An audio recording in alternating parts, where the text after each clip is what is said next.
Alrighty, welcome to 5D Transformations. It's wonderful being able to talk again. And so for the next series of videos, I'm gonna tap into narcissism, touch on some different topics in regard to narcissism.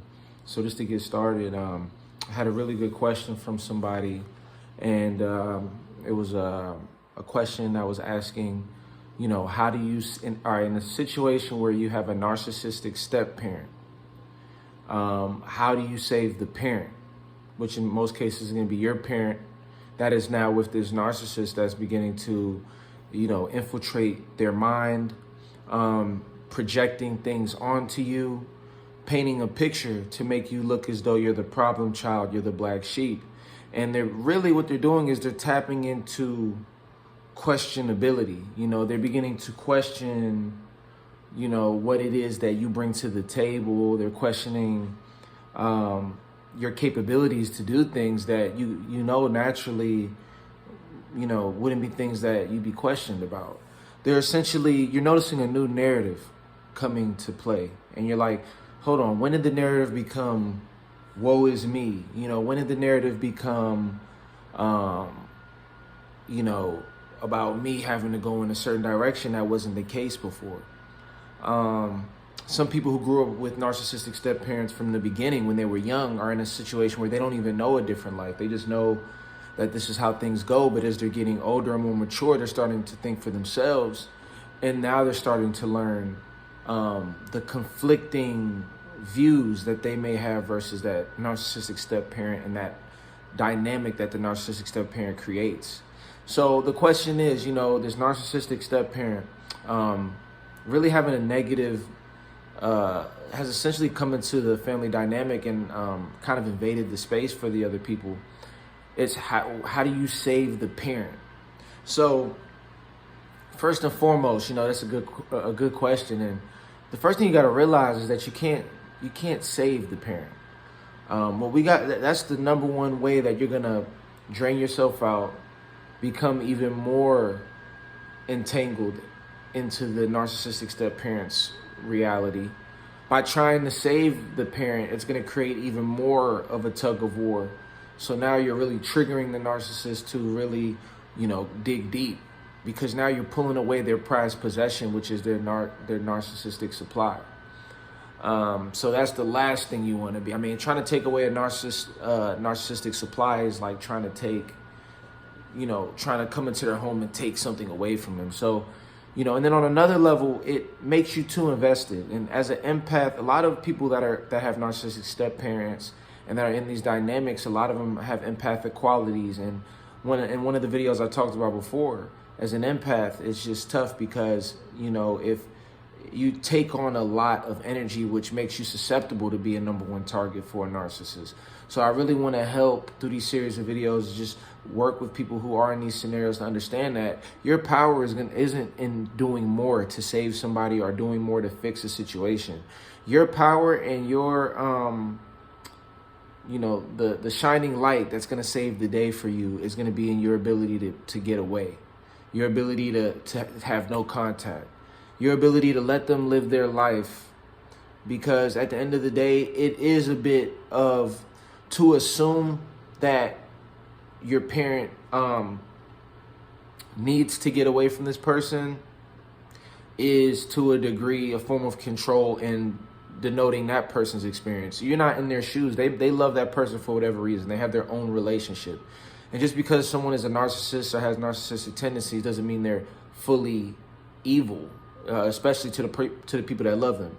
And then also, you got to realize your parent, I know this is tough, and this is really a tough part, is that our parents, they, to a degree, resonated with this person. They bought in to that narrative, and they chose that person in a lot of cases over you or whoever it is. And because of that, you have to let them live, learn, and have their best life. But the power is that when you leave the dynamic and you let them handle what they're doing, and you say, all right, I'm not going to try to save her. I'm just going to really focus on saving myself, of rebuilding and harnessing my energy and building myself up and standing tall and building my journey. Because you have to build your journey, because you got to remember, the narcissistic step parent, they're banking on you to fail.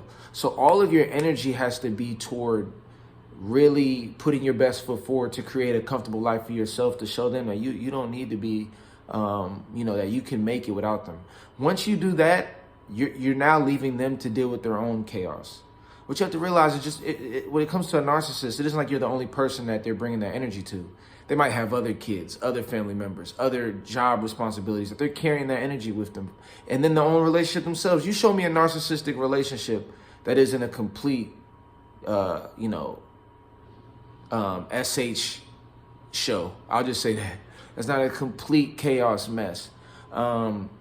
They have so much chaos that goes on, so much arguing, back and forth, strong-minded, and you have to be comfortable in letting her realize eventually when you're no longer the blame for, when you're not around to take the burden for all of their problems, because they like the chaos you bring when you're talking to them.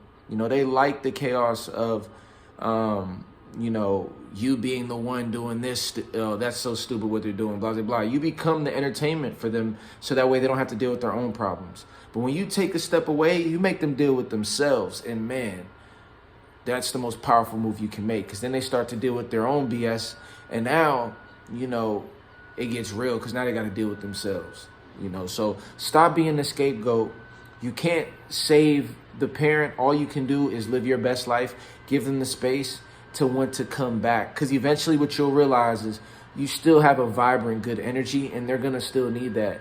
And when the parent spends a little bit of time with you, once you've taken time to worry about yourself and do your thing, they're going to have a different level of respect for you because you've been able to get away, and they're going to have to deal with you on your terms.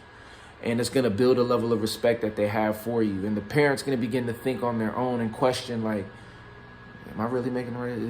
Maybe he does know what he's doing.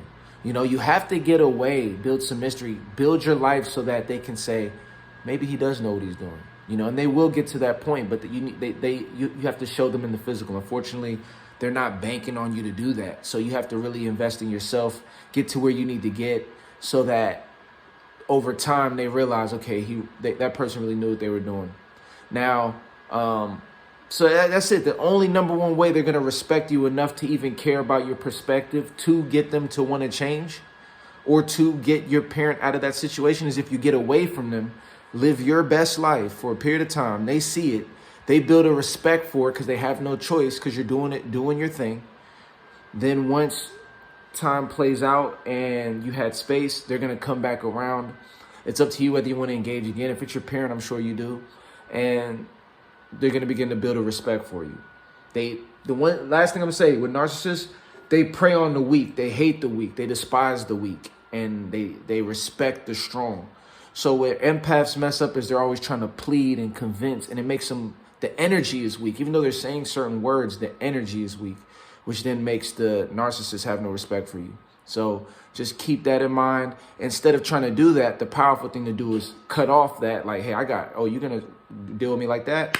You missed up on your opportunity. You don't get access to this vibrant energy that I have. You don't get access to this information, this connection, this communication line is cut.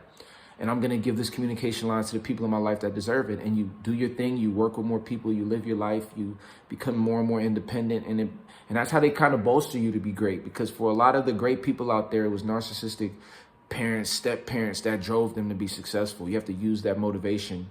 And then over time, everything comes full circle. Just know that. So instead of trying to plead to them and get them to buy in, instead you do the opposite. You cut off. You work on your life, and then next thing you know, they're going to have to come to you on your terms, and that's where they're going to begin to have no choice but to have some respect, because they know. It's not because they love you and they had a realization. No, it's because they know that if they cross the line with you, you're going to be gone. And if they want to have access to you, they'll try their best to hone in their BS. It's still going to come out. It's going to leak out, but they'll at least be conscious of it, versus before it was just coming out like it was just spilling everywhere with no regard. And this is how you begin to condition your parent and even the narcissistic parent on how to deal with you. And the parent's going to begin to notice things when you withdraw. And they're going to be stuck in a dual situation, because they're going to be disappointed that they don't have access to their child because of the narcissistic step parent. And they're going to know there's something going on. So they're going to feel that, and they need to feel that absence of you so that they can be like, man, like, what happened with us? Like, what happened with my kid? That's what's gonna happen. They want to have that perfect, pretty family dynamic. So if they're not having that, it's gonna irk them a little bit, and they're gonna, have to deal with that. So that, just keep that in mind. I'm gonna do a part 2 to this probably, but I got a lot of videos coming this week. Make sure to like and subscribe. It's gonna be a narcissism video, so make sure to look at the older videos and like, subscribe, spread the word, man. Personal coaching, reach out to me. You can go to the Instagram at 5D Transformations, or you can reach out to us at your 5D Transformations at gmail.com, and we'll talk soon. Peace.